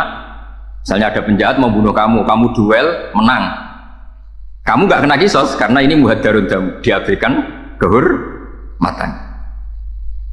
Padahal dia muslim, apa? Muslim. Ini perlu. Jadi ini mengaji ini agak jelimet tapi gampang. Kan kalau paham nggak paham selesai, jadi yang nggak baca selesai. Sehingga kalau nggak ada nasa mansuh, maka orang selalu berpikir, pokoknya yang penting ikut Nabi. Nah itu bahayanya kalau Anda tidak tahu detail, jangan-jangan syariat yang kamu ikuti itu syariat yang sudah berstatus mansukhoh, telah dicabut. Dan itu banyak. Makanya kata Sayyidina Ali ketika ada orang ngajar nggak tahu nasa mansuh, halakta wa ahlakta, kamu rusak dan merusak orang lain. Seperti tadi pernah ada kawin itu satu turunan, yaitu era Nabi Adam. Masa kita sekarang kawin sama satu turunan, kan nggak mungkin, ya kan? Pernah ada membumi habiskan orang kafir, yaitu syariatnya Nabi Nuh, itu dihapus oleh syariatnya Nabi Ibrahim dulu, yaitu Nabi Ibrahim menghentikan apa? Faman tabi'ani fa innahu minni wa man asoni fa innaka ghafurur rahim. Ya, kalau orang ikut saya ya Allah ya pasti golongan saya. Kalau yang masih maksiat, masih balelo, saya berharap engkau ampuni. Akhirnya banyak orang kafir tobat. Coba era Rasulullah itu semua orang kafir Mekah itu kafir. Nabi belum wafat itu sudah ada 114.000 mukmin semua. Jadi Nabi menangi mayoritas orang menjadi mukmin dari mayoritas kafir, yaitu disebut waro'aitan nasa yadkhuluna fi dinillahi afwaj. Andai kan Nabi Muhammad pakai syariatnya Nabi Nuh, bisa nggak mengislamkan orang sebanyak itu? Nggak bisa kan? Maka ini penting mengenali nasa mansuh. Jadi periode cara wong Jawa maksud no tuntas, Robila Tadar itu pasot tuntas itu menghabisi itu habis di periode Nabi siapa? Nuh. Syariat itu sudah nggak dipakai lagi, yang dipakai apa? Faman tabi'ani fa innahu minni wa man asoni fa innaka ghafurur rahim. Lah Nabi Muhammad ini nabi yang kena khitab anit tabi millata Ibrahim hanif. Jadi masternya Nabi Muhammad itu mentornya Nabi Ibrahim. Sehingga syariatnya ya faman tabi'ani fa innahu minni wa man asoni fa innaka ghafurur rahim. Tidak syariat Rabbila tadar alal ardi minal kafirina day. Jelas ya, jadi mengenali nasa mansuh itu penting sekali, karena kalau enggak Anda halakta wa ahlakta, kamu merusak diri kamu sendiri juga merusak orang lain, karena menfatwakan hukum yang sebetulnya sudah berstatus mansuh hanya berdasar itu kan syariatnya nabi-nabi dulu. Syariat yang apa? Syariat yang nggak pernah terhapus hanya satu, usuluddin, yaitu tauhid, itu sama. Tapi kalau syariat itu beda-beda, atau furu'iyah itu beda-beda. Itu tadi saya beri contoh era Nabi dulu, kalau ada pakaian najis dipotong, dibuang. Era Nabi Muhammad dicuci. Orang kafir dihabisi oleh langit. Era Nabi Muhammad nggak boleh, bahkan didoakan Allahumma hdi qaumi fa innahum la ya'lamun. Di Qur'annya apa? Wa inna haddum minal musyrikin astajaraka fa'ajirhu hatta yasma'a kalam Allah summa ablihu makmana. Jadi kalau ada orang kafir nggak boleh main dihabisin, mereka beri peluang untuk mengkaji kitab Allah hatta yasma'a kalam Allah. Kalau mereka sudah berpeluang ngaji, harus summa ablihu makmana, harus dijamin keamanan. Ya, karena pada liga bi annahum qaumul la ya'lamun, bagaimanapun mereka memang karena ada. Nah, kenapa tidak tahu? Enggak. Karena tadi mereka tertutup oleh kultur yang beratus-ratus tahun. Mbah-mbahnya mereka menyembah batu, menyembah berhala. Ya taunya itu ya Tuhan. Bagaimana Anda bisa menjelaskan sesuatu yang sudah beratus-ratus tahun, kan tidak gampang. Maka ada periode dimaklumi, apa? Kalau era sampean kan, mosok waktu disembah saking gobloknya orang, kamu lahir kan sudah nyembah Allah, tidak nyembah batu. Bayangkan kalau kamu jadi mereka. Wong perut kamu saja disuruh makan pizza sakit kok, karena saking lamanya makan sambal kan. Kamu bilang perempuan Indonesia saja cantik, saking lamanya jadi orang Indonesia. Padahal orang Indonesia tanyakan orang Eropa, cantiknya di mana? Kamu lahir di Afrika, bilang orang Afrika itu cantik, tanyakan orang Eropa, cantiknya di mana? Hitam gitu kok. Jadi orang itu pasti terkooptasi oleh sekelilingnya. Orang Afrika akan bilang wanita Afrika itu cantik. Coba tanyakan orang Eropa, cantik apa enggak? Blas. Orang Eropa yang kulitnya gitu kata orang Eropa indah, kata sampean. Koyok anaknya kebu katanya kulitnya. Jadi orang itu akan terkooptasi oleh sekeliling. Bayangkan kalau semua orang nyembah berhala terus kamu tidak, alasan kamu apa? Kan menentang mayoritas. Dan itu berat. Maka dimaklumi oleh Allah. Dzalika bi annahum qaumul la ya'lamun. Fi manah panyerual. Nah, pemakluman ini yang mulai sekarang terkikis. Orang main pukul saja nggak mau ngaji. Nggak mau ngaji Quran secara kafah. Jadi fatwanya Islam kafah tapi ngajinya Quran tidak kafah. Ngambil 1-2 potongan ayat dipakai dalil. Jadi Islamnya inginnya kafah tapi ngajinya Quran tidak. Nah, kalau kafah ya hafal 30 juz. Kalau mau ya kan mau kafah ya hafal berapa? 30. Makanya saya sering bilang, saya sering dinasihati orang karena belum tahu saya ini hafal Quran. Bapak harusnya Islam itu kafah. Kata saya ya dimulai dari konsep Islam itu kafah dulu. Apa ya hafal Quran secara kafah. Jadi ini penting saya utarakan. Bahaya sekali orang mengenali Islam tanpa mengenali nasah mansukh. Karena beberapa syariat Nabi sebelum kita itu berstatus mansukh. Terus contoh berikutnya, ini nasah mansukh antar Nabi apa khusus internal Nabi? Antar Nabi aja nggak selesai nih sampai subuh aja nggak selesai. Contoh yang paling keren mungkin cowok semua senang. Nabi Dawud dulu istrinya berapa? 99. Nah, itu kalau masih halal itu kan berarti jenengan punya istri berapa? Wah, itu kan ngeri betul. Punya satu aja repotnya gitu, apalagi berapa? Punya 99. Terus kamu bilang gini, ini kan syariatnya Nabi Dawud, Nabi kan bisa diikuti. Pernah ada periode di mana seperti itu boleh. Jadi makanya mau tidak mau mengenali nasah mansukh itu harus. Kalau enggak ya kamu masih berkeyakinan boleh beristri berapa?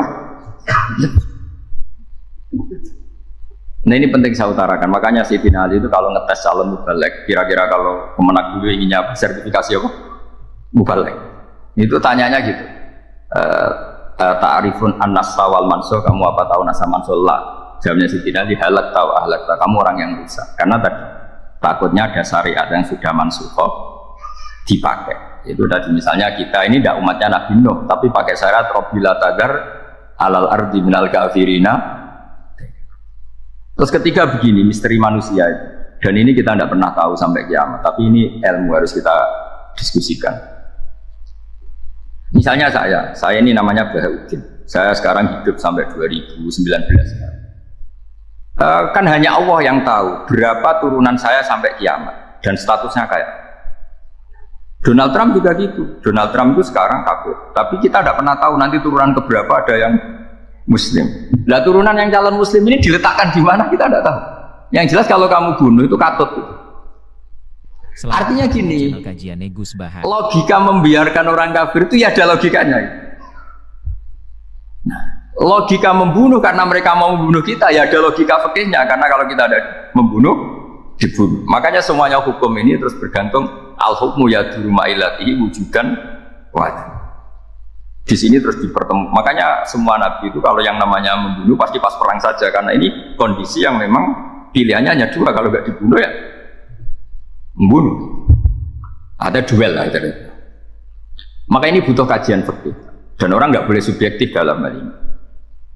Saya ulang lagi, tidak boleh subjektif. Karena tadi orang yang kamu katakan sekarang misalnya Zaid, kamu itu bodoh sekali. Kenapa bodoh? Nggak hafal Quran, nggak pernah kuliah, nggak pernah ngaji. Ternyata Zaid ini bersemayam calon anak yang alim alama hafal Quran, namanya Umar, tapi masih jadi sperma.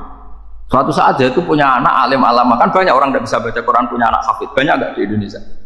Banyak nggak petani yang punya anak dekan? Petani punya anak dekan, yang dekan punya anak naik kelas saja susahnya bukan main. Banyak kan? Nah ketika dibalik nanti ada dekan punya anak goblok, yang petani punya anak dekan pinter mana? Kita tidak pernah tahu. Makanya ini kan ya sudah, kalau nggak pernah tahu ya bilang saja wallahu alam, kan selesai. Daripada keminter keliru kan harus ada wallahu alam. Makanya cerita favorit guru saya Kiai Haji Maimun Zubair itu punya apa namanya Kiai Zubair. Itu cerita favoritnya itu ada santri namanya Soleh. Soleh itu alim alam. Orang Madura itu cara berpikir kan kalau kiai saja alim seperti itu, apalagi bapaknya. Pas bapaknya main ke pondok, santrinya ada ribuan. Bapaknya main ke pondok, sholat itu ya gak bener, gak sesuai sunnah Rasul lah kira-kira gitu. Sudah sholat itu gak bener, apa-apa gak bener. Masih ditakwil sama santri Madura, karena orang Madura itu kultus. Mungkin khilaf itu satu khusus, pokoknya perlakuan khusus. Suatu saat saking bodohnya orang itu, kenceng tuh pinggir musola. Wah ini gak bisa ditakwil lagi, artinya gak bisa ditakwil tuh gak. Wah ini sudah gak bener ini. Singkat cerita santri tadi gak kuat matur ke kiainya, Pak Yai, jenengan sealim itu kok bapaknya segoblok itu. Kenapa? Ya, dia kencing pikir musola. Oh bapak saya itu pinter sekali. Kok bisa? Karena beliau yang memutuskan saya mondok sampai saya jadi alim alama seperti ini. Yang bodoh itu mbah saya. Yang bodoh itu mbah saya.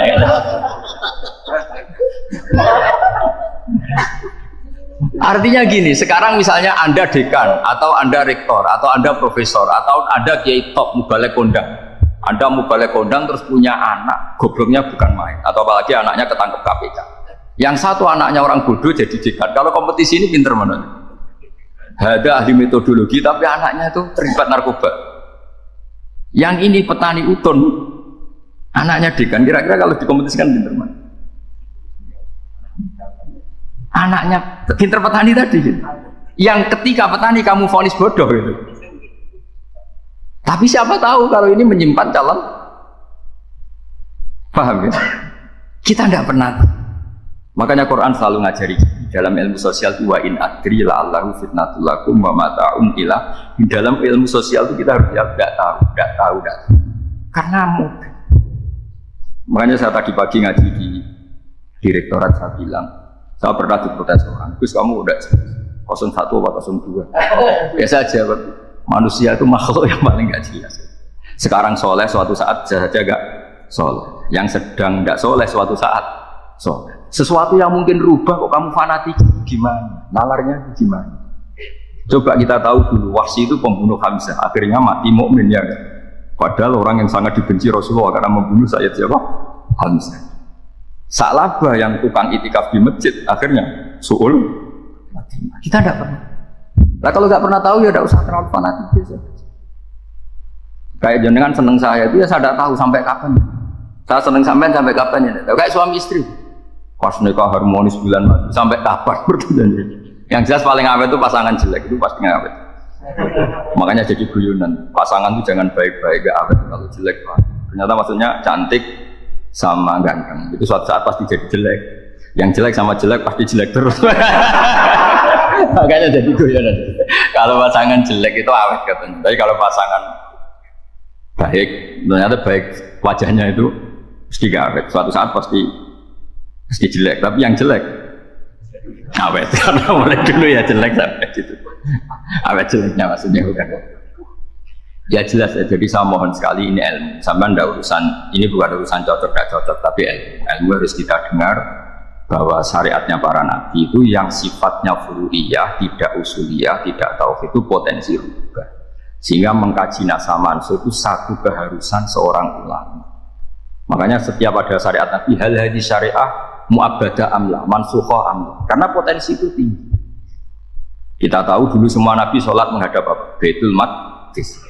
Era Rasulullah dipindah ke Ka'bah. Tapi kalau kamu katakan total Baitul Maqdis ya tidak juga. Nabi Ibrahim mulai dulu madhabnya ke Ka'bah. Tapi kalau Nabi Musa ke Baitul Maqdis. Terus kamu bilang ini 01, 02 ya memang syariat jadi sesuatu yang furu'iyah. Nah, kenapa ini furu'iyah? Jawabannya sederhana.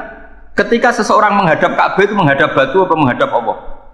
Allah. Ketika menghadap Baitul Maqdis hakikatnya menghadap Allah atau menghadap Baitul Maqdis?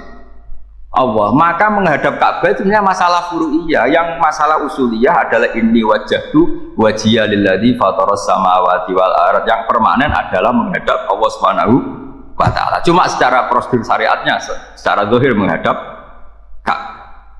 Maka potensi rubah karena ternyata itu furu'iyah. Untuk kiblatnya itu furu'iyah. Yang permanen adalah menghadap ke Allah Subhanahu wa ta'ala. Ini pentingnya. Jadi terus sekarang masih antar nabi apa di internal nabi? Ini sudah mau selesai waktunya, sudah habis internal. Ini sudah selesai, ini sudah pas. Mohon paham ya. Wah. Jam sudah sampai mana tadi? Terusnya apa enggak? Sudah ya, sudah kayaknya sudah. Biar kelihatan cerdas. Sekali pertemuan sudah pinter gitu. Berapa? Setengah jam sudah pinter. Yang internal Nabi apa antar Nabi? Internal ya, sudah sekarang ke internal. Kalau internal lebih banyak lagi contohnya.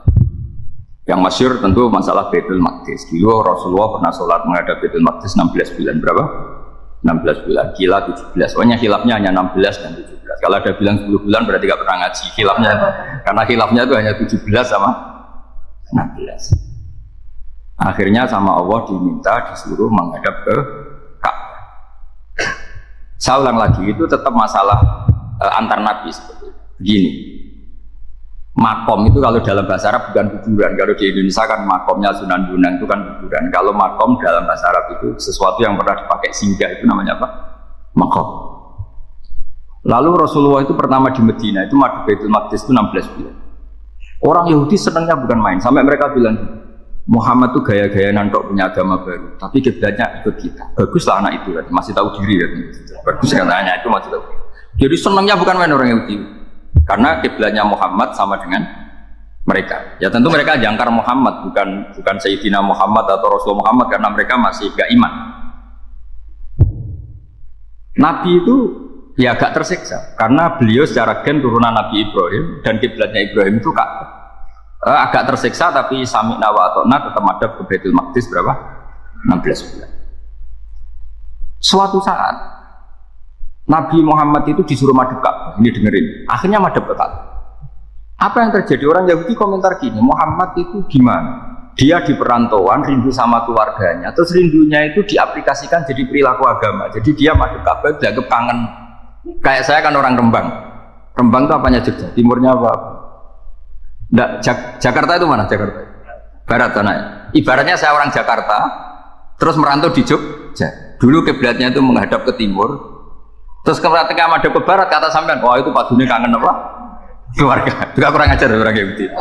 Jadi orang Yahudi itu memang paling pinter bully. Makanya kalau sampean tukang bully itu ya agak-agak, ya enggak. Saya tidak ngomong agak ya, pokoknya agak-agak. Ya. Pinter bully orang Yahudi. Makanya nggak ada orang debat sepinter orang Yahudi. Yang bisa ngalahkan hanya Tuhan itu. Orang Yahudi yang bisa ngalahkan hanya Tuhan. Sayyidina Ali tak orang paling terkenal cerdas. Itu kalau sama orang Yahudi itu pusing. Karena ya, apa logikanya itu? Saya beri sekian contoh. Ada orang Yahudi tanya gini, Muhammad, kalau kambing mati itu yang bunuh siapa? Ya Allah, mati langsung. Agama kamu itu aneh. Yang langsung sentuhan Allah haram, tapi yang lewat tangan-tangan jahil manusia malah halal. Harusnya itu yang halal kan orisinil langsung Allah yang minum. Jadi teknya itu aneh, dari cara berpikir itu aneh. Nah cara sampean ini kan, nak halal pangan kue. Tapi Nabi kan nggak boleh bertutur kata kasar gitu. Kalau yang jadi Nabi saya untalan ngono kan gitu. Tapi Nabi kan nggak boleh kasar. Jadi Nabi itu problem karena nggak boleh apa? Kasar. Kalau kita kan gampang, wis nak halal untalan kan selesai, Pak. Tapi Nabi nggak boleh kasar gitu. Jadi nak jadi nggak Nabi, ya sampean itu kan enak.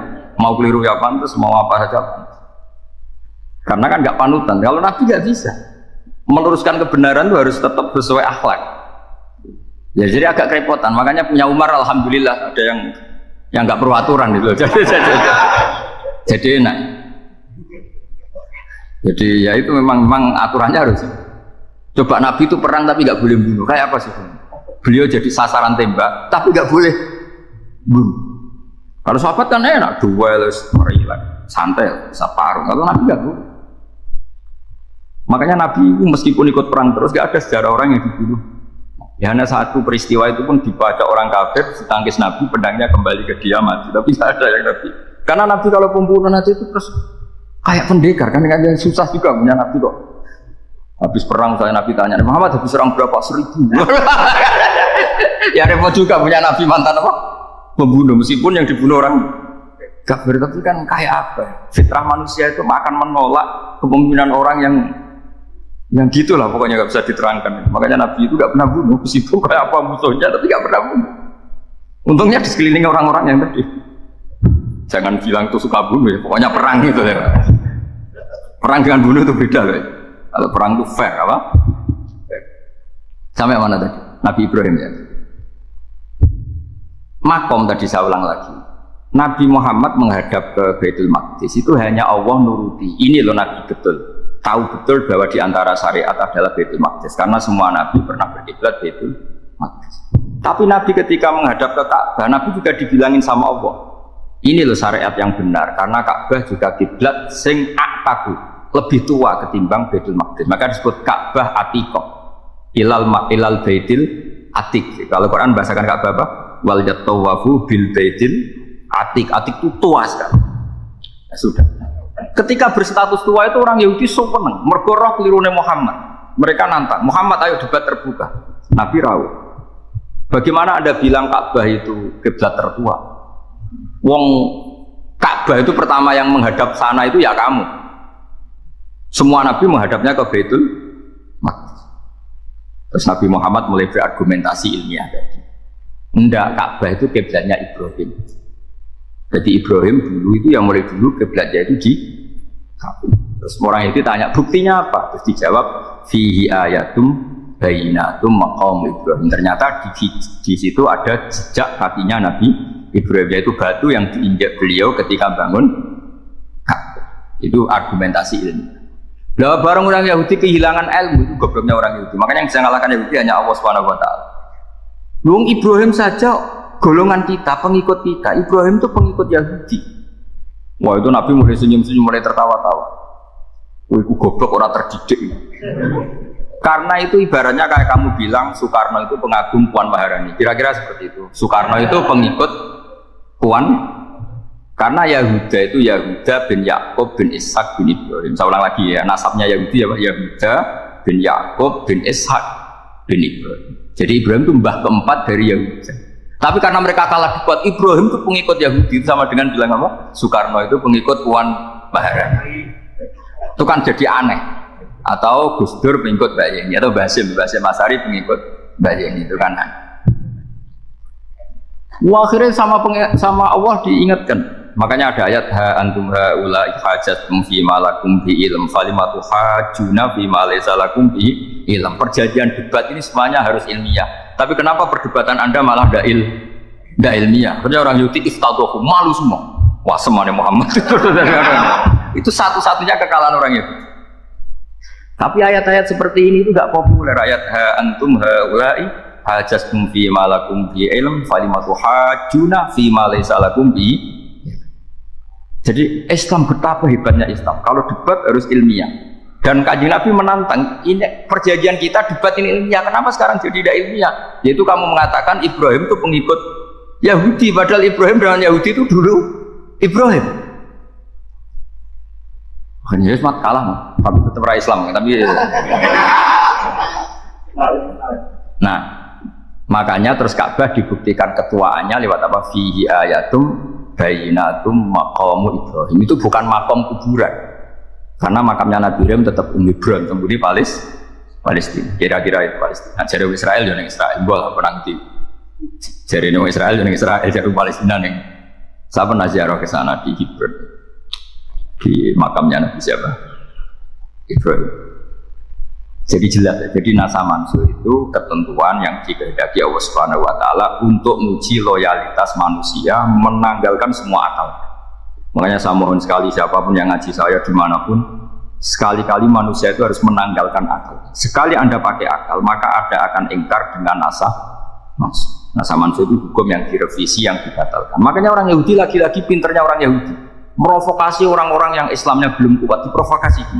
Unzuru ila Muhammadin tahayyara fi din yukhillu yawman wa yuharrimu ukhra. Lihat itu Muhammad, dia kebingungan cara beragama. Kadang bilang A, besok bilang B. Jadi nasa mansur dianggap satu bentuk kebingungan. Gak kurang ajar. Wah, akhirnya sebagian orang yang murtad. Makanya nasa mansur itu satu peristiwa yang menjadikan banyak orang murtad. Karena diprovokasi orang Yahudi bahwa itu bentuk kebingungan Muhammad. Akhirnya terus saya qulu subha'unan nasi ma wallahum al-qiblati mulati kanu. Kelirunya orang Yahudi adalah ternyata nasab mansuh yang dipilih Rasulullah itu semuanya ada di Taurat dan Injil. Termasuk di Taurat dan Injil disifati dan Nabi yusolli ilal kiblatin, bahwa Nabi ini akan bersolat dengan dua kiblat. Makanya tetap ditantang. Kul fa'tu bi Taurati fatluha in kuntum shadiqin. Kalau kamu tidak percaya bahwa saya ini orisinal, ayo bareng-bareng mengkaji Taurat. Tapi mereka tidak siap mengkaji Taurat. Karena Taurat semuanya mendukung Rasulullah Muhammad SAW. Fatluha in kuntum shadiqin. Makanya ini penting sekali ngaji. Jadi perdebatan itu macam-macam. Dan itu pinternya orang Yahudi. Unzuru ila Muhammadin tahayyara fi dini. Yukhillu yawman wa yuharrimu ukhra. Ini penting sangat. Makanya nasa mansur uji itu ya. Itu Imam Malik kalau mencontohkan ke Imam Syafi'i. Saya berisikan contoh fikih. Ini saya melanggar waktu. Ini sudah saya yang tidak mengesahkan diri saya. Ya misalnya ini ya, ini kertas bawa ya, ini kertas saya bawa. Terus ini tak kasih uang 100.000. Atau kalau contoh Imam Syafi'i dulu dididik Imam Malik begini. Ya Syafi'i, kalau kamu punya 2 budak, 2 pembantu, kalau dulu kan masih ada budak, 2 pembantu lah. Seneng mana, yang cerdas sama yang goblok? Seneng yang cerdas. Kalau yang nurut sama yang bantahan, seneng yang nurut. Nah yang nurut itu yang goblok. Makanya tinggal dibalik saja. Kamu tak beda ya. Seneng mana punya istri yang cerdas apa yang goblok? Coba jawab. Atau ibu-ibu mbak-mbak ini, seneng mana punya suami yang cerdas atau yang goblok? Kalau cerdas gak bisa diakali, tapi goblok nurut tapi ya kadang di sini kan di sini. Nah, itu kan antar manusia. Masalahnya kita menghadapi Allah Subhanahu wa taala yang semua kita pasti bodoh. Kita menghadapi Allah Subhanahu wa taala yang semuanya kita pasti bodoh. Allah jelas ngendikan wa kanal insanu dzaluman jahula. Manusia itu banyak dolimnya. Dolim itu sifat mubalaghah. Kalau orang dolim sekali dolim, kalau sering zalum, kalau jahil biasa jahil, kalau banget jahili jahul. Bahasa Arab kan gitu memang. Ghafir, pengampun biasa. Kalau ghafur selalu mengampuni. Syakir, makanya sifatnya Allah Ta'ala ikut wazan fa'ul semua. Ghafur, syakur, atau diikutkan wazan fa'al. Kalau goblok biasa jahil, goblok banget jahal kan. Kafir biasa kafir, kalau kafir banget kafar. Ya, jadi wazan balaghah itu bisa fa'al, bisa fa'ul ya. Kafirin, kafar atau kafur. Paham ya?